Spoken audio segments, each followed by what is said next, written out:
Greetings from France. This is Alec Lobrano, and I'm a Paris-based food and travel writer.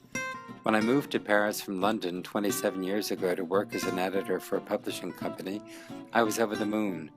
I was so happy in Paris in those early days that it wasn't until a long weekend that I realized I'd been given an even larger gift. Not only did I have Paris, I'd also been given France. So I set off to Lyon by myself for a weekend of eating and became absolutely smitten by that city and its food. And so my passion for French food deepened and broadened, and I became a man who travels France for much of every year to eat and write about it.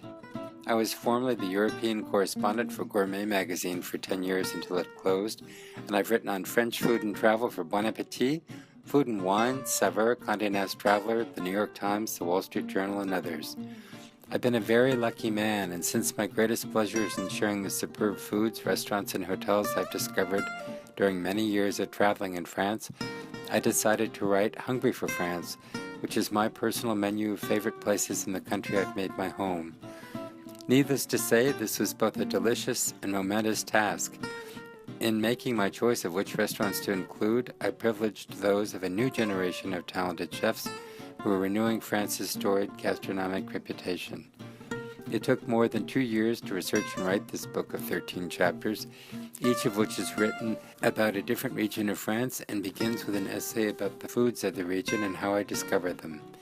Then I profiled my favorite restaurants, food producers, and a selection of hotels.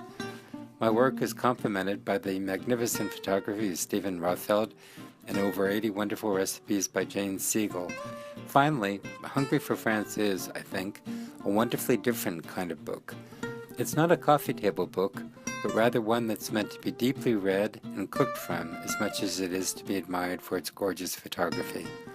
I very much hope you enjoy it, and that it leads you to many wonderful meals both in France and at home.